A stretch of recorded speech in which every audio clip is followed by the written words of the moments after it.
जब हमने सर्किट देखे होंगे बहुत सारे इलेक्ट्रॉनिक, तो उसमें इस तरह की कुछ डिवाइसेस आपने देखी होगी जिसमें दो वायर लगे होते हैं, सिलेंड्रिकल होती है नॉर्मली। इसके अंदर पेपर कैपेसिटेंस होता है, दोनों वायर से different different papers connect attach होते हैं और उनको फोल्ड करके रखा जाता है, जस्ट लाइक टू प्लेट्स। तो इस तरह की डिवाइस हमारे सर्किट्स में यूज होती है। This is called capacitor.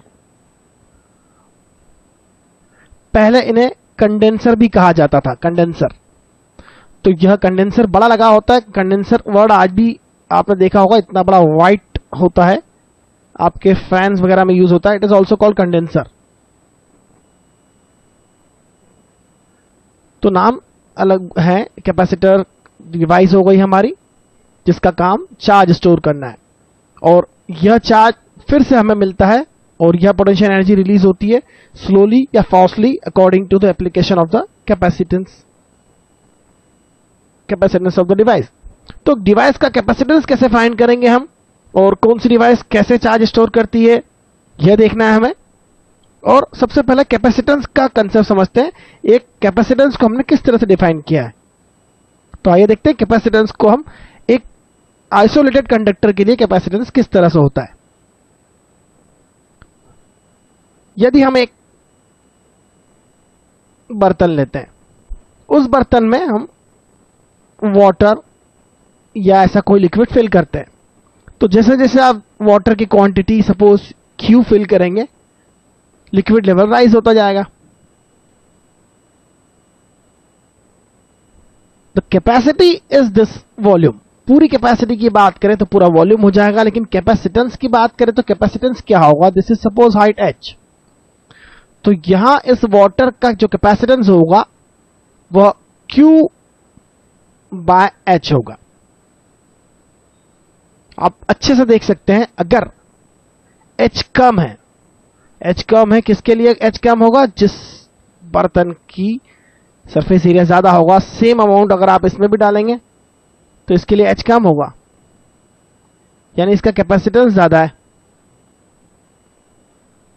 इसका कैपेसिटेंस ज्यादा है। हाइट मत देखिए आप, यह देखिए कम हाइट तक फिल होगा। Total height will define the capacity. कितनी कैपेसिटी है तो टोटल वॉल्यूम होगा। तो आइडियल केसेस में हम देखते हैं, तो आइए आगे देखते हैं हम। तो हम देखते हैं कैपेसिटेंस ऑफ आइसोलेटेड कंडक्टर। अगर हमारे पास कोई कंडक्टर है, सपोज किसी भी शेप का कोई कंडक्टर है, उस पे चार्ज Q प्रोवाइड किया जाए तो क्या होगा। चार्ज Q प्रोवाइड किया जाए तो उसका वोल्टेज V होगा। ऑब्वियसली ये इंक्रीज होगा वोल्टेज। अगर आपने उस पर चार्ज इनपुट किया है तो वोल्टेज इंक्रीज होगा। तो साफ देख सकते हैं यहां जो वोल्टेज इंड्यूस हो रहा है वह चार्ज के प्रोपोर्शनल है। तो कैपेसिटेंस जो डिफाइन है कुछ इस तरह से, capacitance is defined as charge per volt.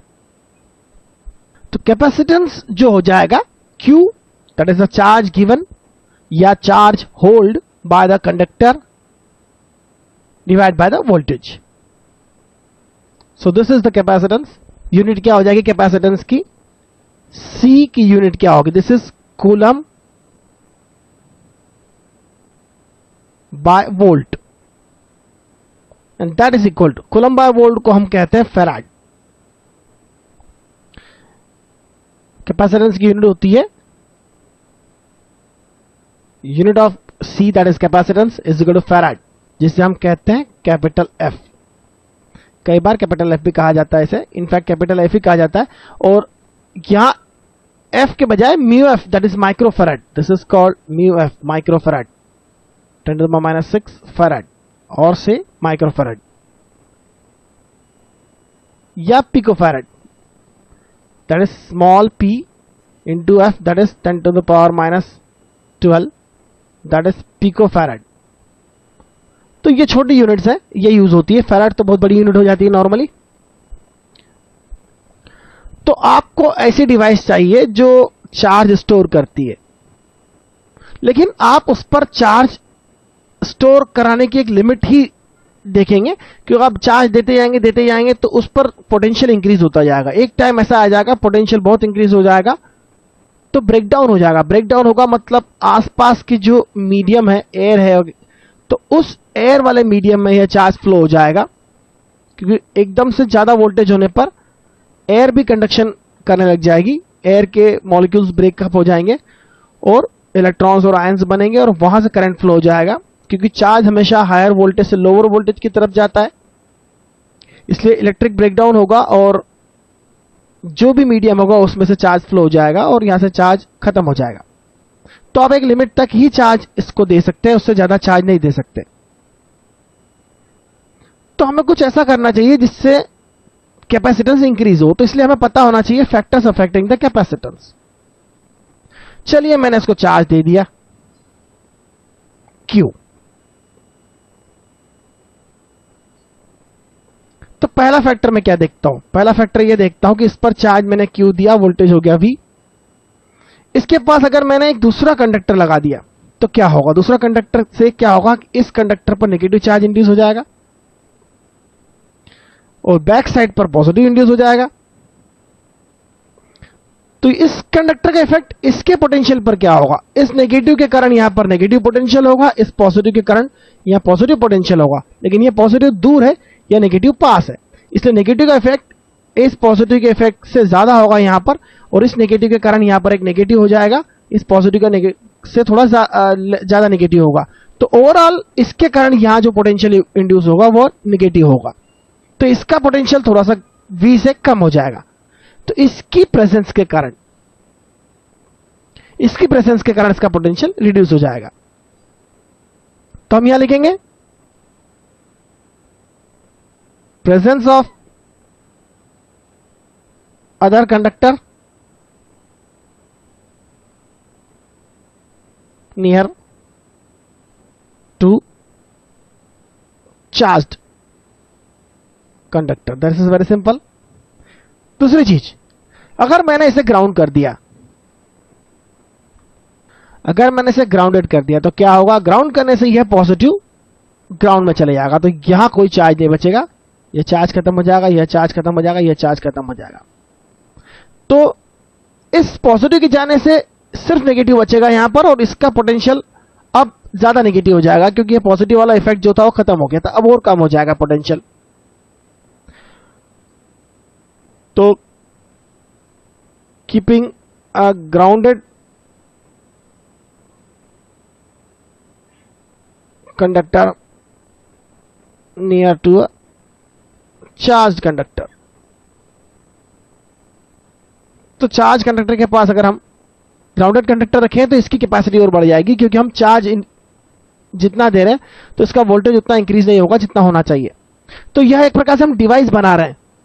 अभी हम सिर्फ एक आइसोलेटेड कंडक्टर की बात कर रहे थे, उसकी कैपेसिटी थी C/Q/V, उसका कैपेसिटेंस था C/Q/V। अब हम जो कुछ करने जा रहे हैं, दूसरे फैक्टर्स को यूज करते हुए ऐसा कुछ बनाने जा रहे हैं जिससे इसकी कैपेसिटी और बढ़ जाए। तो कैसे कैसे डिवाइस होती है आगे देखते हैं हम। पैरेलल प्लेट कैपेसिटर होता है, सिलिंड्रिकल प्लेट कैपेसिटर होता है, स्फेरिकल कैपेसिटर्स होता है, तो वो तो हम देखेंगे, लेकिन प्रिंसिपल सबका एक ही है। तो आइए आगे देखते हैं हम। Method to find capacitance. Method to find capacitance, कोई भी डिवाइस हम आगे देखेंगे, जैसे कि एक पैरेलल प्लेट कैपेसिटर देखेंगे, एक स्फेरिकल कैपेसिटर देखेंगे, या सिलिंड्रिकल कैपेसिटर देखेंगे, या दो इस तरह से स्फेयर एक दूसरे के पास में, this is the another capacitor. तो बहुत सारी डिवाइसेस देखेंगे हम। तो इन सब डिवाइसेस का कैपेसिटेंस फाइंड करने की मेथड क्या है? मेथड यह है कि हम चार्ज क्यों इंट्रोड्यूस करेंगे in fact Q charge will be introduced on conductors और प्लेट्स। तो यहां जो भी कंडक्टर है या प्लेट्स हैं, कंडक्टिंग प्लेट्स है, उन पर Q चार्ज इंट्रोड्यूस करेंगे। फर्स्ट स्टेप तो ये होगी। दूसरी स्टेप कैलकुलेट करेंगे हम, calculate the potential difference that is equal to V। Calculate the potential difference, इन दोनों प्लेट्स के बीच का पोटेंशियल डिफरेंस फाइंड करेंगे, इन दोनों प्लेट्स का पोटेंशियल डिफरेंस फाइंड करेंगे और इस तरह से इन दोनों के बीच का पोटेंशियल डिफरेंस फाइंड करेंगे। तो कितना पोटेंशियल डिफरेंस क्रिएट कर रहे हैं हम, और उस चार्ज जिसके कारण ये कैपेसिटेंस पोटेंशियल डिफरेंस प्रोड्यूस हुआ है, तो यह भी ऑब्वियसली इस चार्ज के कारण होगा जो चार्ज हम प्रोवाइड करेंगे यहां पर। अगर चार्ज यहां आप Q प्रोवाइड करते हैं तो उसके अपोजिट डायरेक्शन में क्या चार्जेस इंड्यूस होंगे, ये आपको अलग अलग कंडीशन में समझते हुए आना चाहिए। तो डिस्कस सबका करेंगे हम, लेकिन मेथड सबका एक ही है। चार्ज इंट्रोड्यूस करेंगे, कैलकुलेट करेंगे पोटेंशियल डिफरेंस V, और कैपेसिटी हो जाएगा C is Q by V। यहां से V कैंसिल हो जाएगा, V की जो टर्म्स होगी, V में जो Q की टर्म्स होगी वो Q कैंसिल हो जाएगा इनफैक्ट। तो अल्टीमेटली यह केवल डिवाइस के ज्योमेट्रिकल स्ट्रक्चर पर डिपेंड करेगा, कितनी लंबी है, कितनी बड़ी है, कितने डिस्टेंस है और उनके बीच में क्या है, कैसा डायइलेक्ट्रिक है। तो हम देखते हैं आगे एग्जांपल्स कैसे फाइंड करते हैं, इस मेथड को कैसे यूज करते हैं। तो मेथड आपने देख ली, इसको यूज करते हैं अब हम देख रहे हैं capacitance of a spherical conductor. यह एक कंडक्टर है, कैपेसिटर नहीं, कैपेसिटर एक डिवाइस है, यह सिर्फ एक कंडक्टर है। तो इसकी भी कैपेसिटी होती है, सेम प्रिंसिपल यूज करते हैं हम। देखिए क्या होगा, अगर स्फेरिकल कंडक्टर है जिसकी रेडियस r है, अगर इस पर हम चार्ज Q इंट्रोड्यूस करते हैं तो क्या होगा। इसके पोटेंशियल का फॉर्मूला आपको अच्छे से पता है। तो पोटेंशियल व्यू जो होगा वह Q upon 4 pi epsilon naught R होता है। डायइलेक्ट्रिक का भी इफेक्ट होता है यहां पर इनफैक्ट। तो अभी हम डायइलेक्ट्रिक का इफेक्ट हमने देखा नहीं है, हमें पढ़ना चाहिए, ये बात भी पढ़ना चाहिए कि डायइलेक्ट्रिक का भी इफेक्ट होगा इसके कैपेसिटेंस पर। तो यहां पर हम Q upon 4 pi epsilon naught R लेते हैं सिर्फ। तो ये हो गया इसका पोटेंशियल। अब हमने क्या देखा था, कैपेसिटी का फॉर्मूला क्या हो जाएगा। कैपेसिटेंस का फॉर्मूला हो जाएगा Q बाय V। आप देख सकते हैं Q upon V, V is this, that is Q upon 4 pi epsilon naught R। मैंने पहले कहा था Q डेफिनेटली कैंसिल होगा, Q कैंसिल होगा ही होगा, तो आपको मिलेगा 4 पाई एप्सिलॉन नॉट R। तो कैपेसिटेंस ऑफ स्फेरिकल कंडक्टर जो है C is equal to 4 pi epsilon naught R हो गया। आप देख सकते हैं यह सभी कांस्टेंट्स हैं और R जो है इसका स्ट्रक्चर है, इसकी ज्योमेट्री है, चाहे यह सॉलिड हो या हॉलो हो, कैपेसिटेंस होगा 4 pi epsilon naught R। R is the radius of the spherical conductor. तो आप एक बात जरूर समझिए कि यह कैपेसिटेंस जो है चार्ज पे डिपेंड नहीं करता, वो उसके ज्योमेट्रिकल शेप पे डिपेंड करता है। साफ बात है, C depends on geometry, not on charge on it. यह बात साफ दिख रही है। चार्ज इस पे कितना था उससे कोई मतलब नहीं है, क्योंकि मटका खाली हो कि भरा हुआ उसका कैपेसिटेंस तो होता ही है। मटका आपका खाली हो कि भरा हुआ उसकी कैपेसिटेंस होता है, उसकी कैपेसिटी होती है। तो इसी से चार्ज कंडक्टर की कैपेसिटी होगी। क्या चार्ज तो हम इंड्यूस करते हैं, तो कंडक्टर की कैपेसिटेंस हमें कैलकुलेट करता आना चाहिए।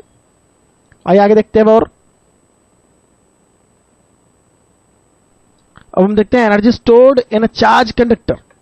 अगर चार्ज है तो वहां पोटेंशियल एनर्जी स्टोर जरूर है, और किस तरह से है। अगर चार्ज Q है, रेडियस R है, तो कैपेसिटेंस का फॉर्मूला हमने देखा था 4 पाई एप्सिलॉन नॉट R हो जाएगा चार्ज कंडक्टर के लिए, और आपने पोटेंशियल देखा था Q upon 4 pi epsilon naught R। लेकिन चार्ज Q यहां पर डायरेक्ट कैसे आया, आपने थोड़ा थोड़ा चार्ज दिया होगा, सपोज यू हैव। लेकिन चार्जिंग के प्रोसेस को समझिए। इनिशियली यह अनचार्ज था, इस पर आप dq चार्ज लाए, फिर थोड़ा सा dq चार्ज लाए, dq करके थोड़ा थोड़ा चार्ज इस पे लाते हैं, तो पोटेंशियल इसका इंक्रीज होता जाता है। तो एक्सटर्नल वर्क डन क्या होता है, एक्सटर्नल वर्क डन जो होता है वह पोटेंशियल इंटू dq हो जाएगा, क्योंकि आप dq चार्ज v पोटेंशियल के अगेंस्ट यहां पर लाए हैं। क्योंकि आप एक बार चार्ज लाते हैं तो इसका पोटेंशियल इंक्रीज हो जाता है, फिर आप इस पर चार्ज लाते हैं तो आपको उस चार्ज को लाने के लिए वर्क डन करना होगा, क्योंकि इसका पोटेंशियल है और dq सेम चार्ज है, पॉजिटिव चार्ज है, तो इस पर लाने पर आपको यहां तक चार्ज को लाने में v पोटेंशियल के अगेंस्ट आपको वर्क करना होगा। तो इंफिनिटी से अगर आप यहां लाते हैं तो 0 to v पोटेंशियल डिफरेंस हो जाएगा आपका, दैट इज v। तो यह v वेरिएबल है, तो आपको क्या करना होगा, आपको इंटीग्रेशन करना पड़ेगा टोटल वर्क डन फाइंड करने के लिए। जो वर्क एक्सटर्नल है वही चेंज इन पोटेंशियल एनर्जी होता है, that is the stored energy, क्योंकि इनिशियल पोटेंशियल एनर्जी 0 था। तो यह वर्क एक्सटर्नल है आपका इंटीग्रेशन dw। तो कहां से कहां तक, 0 से लेकर q चार्ज तक। और v की वैल्यू आप क्या लिखेंगे, v की वैल्यू हो जाएगी q upon 4 pi epsilon naught r into dq। Final charge को आप कैपिटल Q ले सकते हैं, स्मॉल q भी ले सकते हैं, तो मैं स्मॉल q ही ले रहा हूं यहां पर। तो देखिए आप v की वैल्यू यहां से सब्स्टिट्यूट कर दी, du है तो du को v dq लिखा, v की वैल्यू यहां सब्स्टिट्यूट कर दी। इसका इंटीग्रेशन बड़ा आसान है, वर्क एक्सटर्नल जो है वही पोटेंशियल एनर्जी में स्टोर होगा, v हो जाएगा q dq, that is q square by 2। This is suppose q not final charge, so it is q naught square divided by 4 pi epsilon naught r also 2, q naught square by 2 हो जाएगा limit substitute करने के बाद।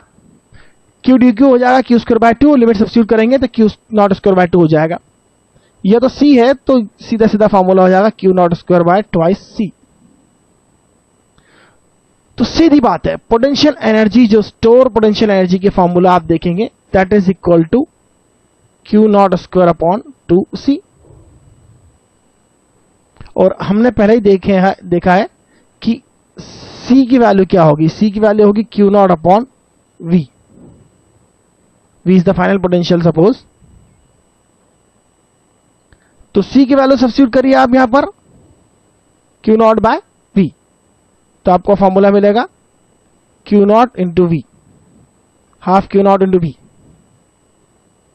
या फिर आप v की value substitute कर दीजिए, q नॉट की वैल्यू सब्स्टिट्यूट कर दीजिए cv, q नॉट की वैल्यू यहां से लिख सकते हैं cv, q नॉट को आप लिख सकते हैं c इंटू v। इसी फॉर्मूले को बार बार यूज करिए तो क्या होगा, q नॉट वैल्यू हो जाएगा cv, cv यहां सब्स्टिट्यूट कर दीजिए तो ये हो जाएगा cv स्क्वायर बाय 2।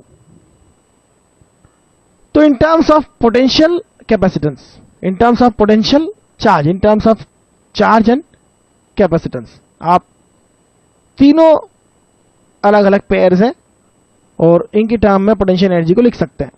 यहां पर इस फॉर्मूले का आप बार बार यूज कर सकते हैं, इस फॉर्मूले का आप बार बार यूज कर सकते हैं। तो एनर्जी स्टोर निकाल लिया आपने यहां पर। आइए आगे देखते हैं हम एनर्जी स्टोर के लिए, हम आगे भी देखेंगे सिंपल कैपेसिटर के लिए भी यही फॉर्मूला होता है। रीडिस्ट्रीब्यूशन ऑफ चार्ज पहले भी हमने देखा था, अगर हमारे पास डिफरेंट रेडियस r1 और r2 के स्फीयर्स हैं तो इनकी कैपेसिटेंस डिफरेंट डिफरेंट होगी। सपोज हम इन पर चार्ज q1 और q2 देखते हैं, तो क्या होगा यदि हम इन्हें कनेक्ट कर दें कंडक्टिंग वायर से, एक दूसरे से काफी दूर ही है। और इलेक्ट्रोस्टैटिक्स में इससे इंपॉर्टेंट कोई बात नहीं हो सकती कि पोटेंशियल डिफरेंस के कारण चार्ज फ्लो होता है।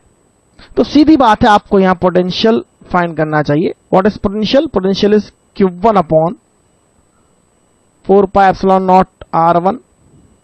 What is v2, potential on the other conductor is q2 upon 4 pi epsilon not r2।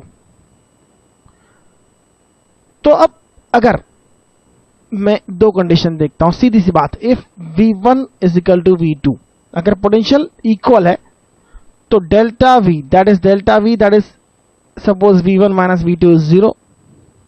Potential difference अगर 0 है तो चार्ज फ्लो नहीं होगा, no charge will flow, that simple. If v1 is not equal to v2, अगर potential difference है यानी v1 v2 equal नहीं है तो पोटेंशियल डिफरेंस है, that means pd, that means delta v is not equal to 0। तो redistribution of charge होगा। Redistribution होगा तो क्या होगा, रीडिस्ट्रीब्यूशन होने पर क्या होगा, चार्ज सपोज Q1 डैश हो जाता है, रेडियस R1 है, और यहां हो जाएगा R2 रेडियस, चार्ज हो जाएगा Q2 डैश। तो दो इक्वेशन बड़ी क्लियर है। पहली equation Q1 plus Q2 that is initial charge will be equal to final charge. Initial charge जो था सिस्टम पर Q1 plus Q2, final charge Q1 dash plus Q2 dash के equal होगा। पहली इक्वेशन पक्की है, बड़ी आसानी से समझना। हो सकता है कि Q2 माइनस हो सकता है कि Q1 प्लस हो, तो प्लस में से माइनस सब्ट्रैक्ट कर दीजिए, अलजेब्रिकली आपको ऐड करना है। और दूसरी बात, जब फाइनली चार्ज रीडिस्ट्रीब्यूट हो जाएगा तो final potential will be equal. Finally potential will be equal. That means दूसरी इक्वेशन, यहां potential V1 dash will be equal to V2 dash will be equal to suppose V। तो यहां initially finally potential क्या हो जाएगा, Q1 dash upon R1 is equal to Q2 dash upon R2। 4 pi epsilon naught मैंने नहीं लिखा है। क्यों नहीं लिखा है, क्योंकि दोनों साइड से कैंसिल हो जाएगा। और सीजीएस सिस्टम में अगर आप देखें तो सीजीएस सिस्टम में 4 पाई एप्सिलॉन नॉट R होता ही नहीं है। सीजीएस सिस्टम में कैपेसिटेंस क्या होता है, in CGS system capacitance C is simply R, that is radius। 4 pi epsilon not आप सीधे सीधे वहां से हटा दीजिए। In CGS system C is the radius, that means CGS system में कैपेसिटेंस की यूनिट क्या होगी, सेंटीमीटर, क्योंकि सीजीएस सिस्टम में रेडियस को हम सेंटीमीटर्स में मेजर करेंगे। तो यूनिट ऑफ C क्या हो जाएगा, unit of capacitance will be centimetres. This is capital C capacitance. तो ठीक है, मैंने यहां 4 पाई एप्सिलॉन नॉट कैंसिल हो जाएगा। सिस्टम आप कोई सा भी ले, दोनों जगह कैंसिल हो जाएगा, यह वैल्यूज इक्वल हो जाएगी। और आप इन दोनों को सॉल्व करके रिडिस्ट्रीब्यूट कर सकते हैं चार्जेस को। बड़ा आसानी से समझना, सॉल्व करना। आगे